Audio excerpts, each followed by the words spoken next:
Here we are starting fundamental of a computer system part 1. First we need to understand what is an analog signal and what is a digital signal. Analog signal, you can see here, can take any values between the range maximum and the minimum value. Now good example, let's say you are using a dimmer light, right? Dimmer light to increase the brightness and the decrease the brightness. You will be rotating the knob. Let's say you are giving 5 voltage, right? Source voltage is 5. So then you rotate and go up to the maximum level, right? It can reach only up to 5 volt. Then reduce, you turn it anti-clockwise. Once it come to the 0 volt, light get completely off. Within this range there are plenty, multiple numbers, infinite numbers. For example, let's say we just consider 10 decimal point, then 1, 1.11111, 1.11112. Likewise you can have infinite numbers. Once you consider the digital signal, have only 2 values, jumping from one value to another, no continuous waveform. Analog signal used to calculate analog properties like pressure, temperature, speed. Digital signals are used in digital devices, but both have frequency and time period, right? Analog can have positive and negative value. One good example, alternate current, right? Science would have learned, right? Below the 0 we are considering it as a negative value, but in digital always positive. Now see this waveform. Now let's say this is a one time slot, then you see here this portion, the 2 time slot. Here this portion 2 time slot. Now you can place 0 here, then here 1 1, because these 2 time slot the value is 1. 1 means there is a voltage, example 5 volt. Then this will represent like 0 1 1, 0 1, 0 0, 1 1, 0 0. Always there will be a frequency and the time period. So what is frequency? Number of cycles per second, depends on the cycle. Now let's say this is a 1 cycle, this is the time period, then per second we need to see how many cycles are there. So therefore frequency, time period is common.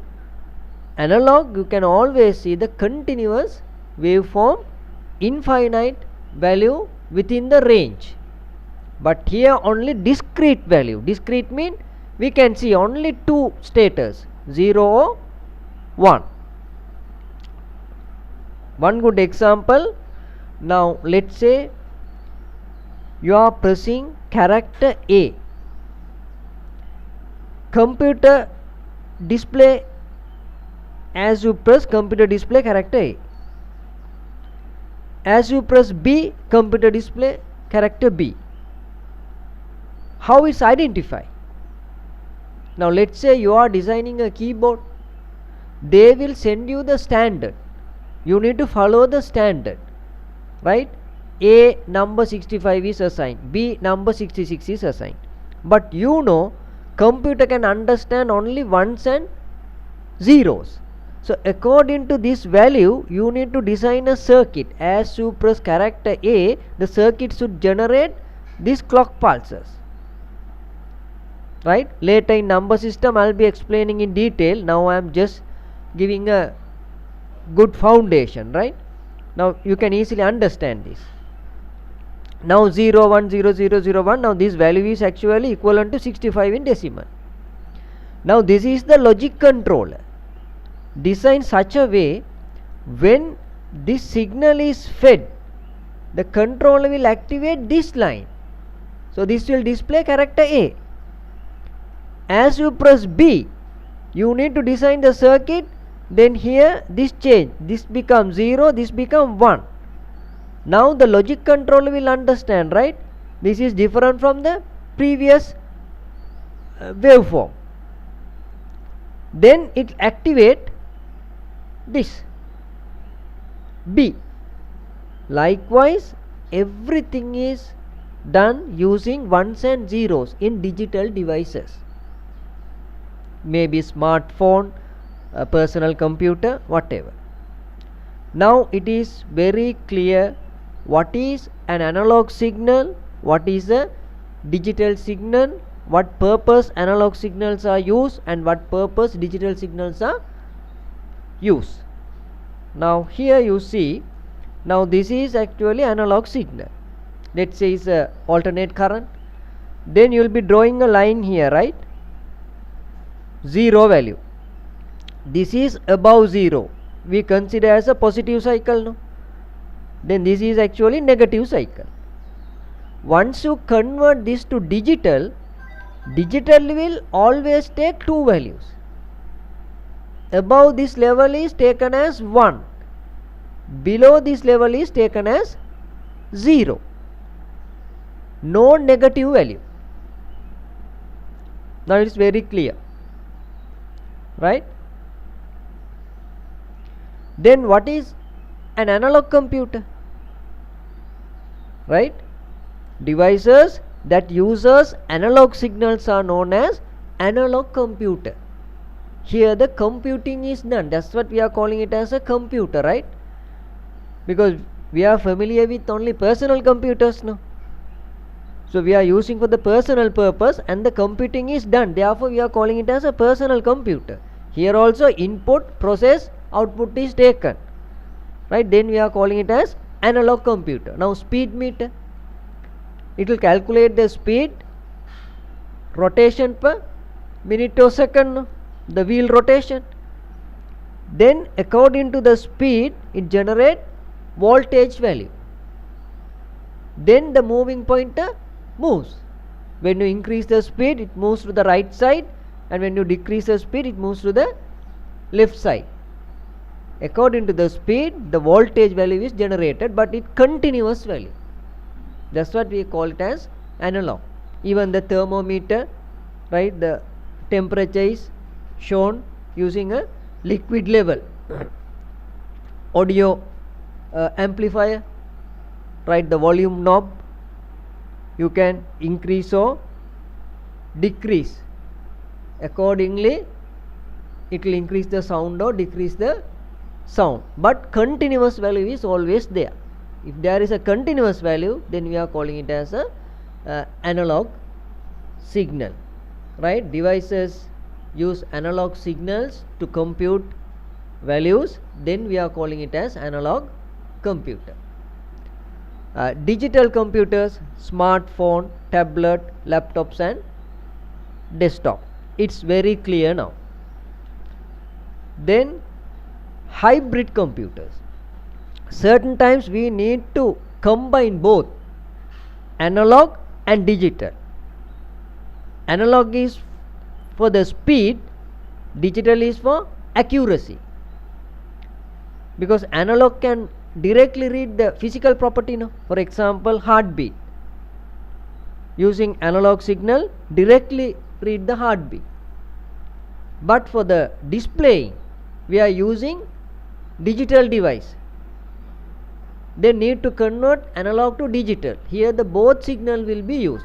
Therefore we are calling it as hybrid computers. Speed, accuracy, right? Now good example, you take an analog clock, right? You are reading the time,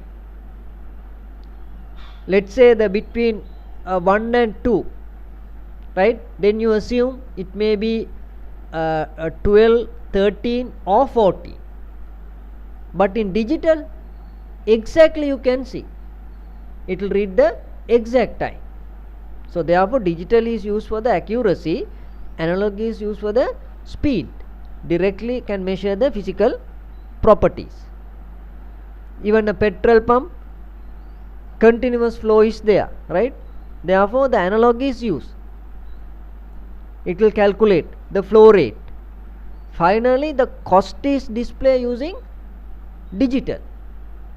Now it is very clear what is a hybrid computers, right? In all these cases you can see all handling continuous data, then analog and discrete calculation. For the calculation it use digital signal. So digital signal always two status, no? Therefore we are calling discrete value, right? Now it should be very clear, you are not taking these notes and highlighting and close the book, memorize again, open and see whether you can write everything. No, now you need to change your way of studying. Why? If you are plan to go further studies, reaching to top level, then we need to use certain tricks and technique now itself. Then only you can improve your IQ level. Very very important. So here you can memorize, but hard work, and you need plenty of time, right? You are wasting here. So two approach, hard work, smart work. We always need to follow the smart work. After learning, right, after you watch this video, right, if it is not clear, then again you repeat. Then you take a piece of paper and you write what is analog signal, can I draw the waveform and explain. Then what is digital signal, only two status, right, can I explain everything, right? How these keystrokes are identified by computer system, can I explain. Now no need to worry about the binary conversation and all, right? Just 0 1 signals are fed, this is how the computer understand, right? Once you use proper method to store, retrieving time it will be very very easy. Good example, let's say you are using a bucket to store multiple colors of thread, right? Then when retrieving time, if you just dump this thread, what will happen? You take hell of time to separate and take it. Can, but it's a very hard work, time consuming. Storing time, if you follow proper method, right, just separating using a tiny layer each and every thread, then retrieving time you can easily retrieve it, right? In all my explanation I'll be using these tips and tricks. Once you follow just few videos, you will get used to it, right? Not only for ICT, you can apply for all other subjects as well. So we need to follow this technique, then only you can think smarter way, you can improve your IQ level, go further studies and reaching to the top level. Thank you. Stay tuned for the next video.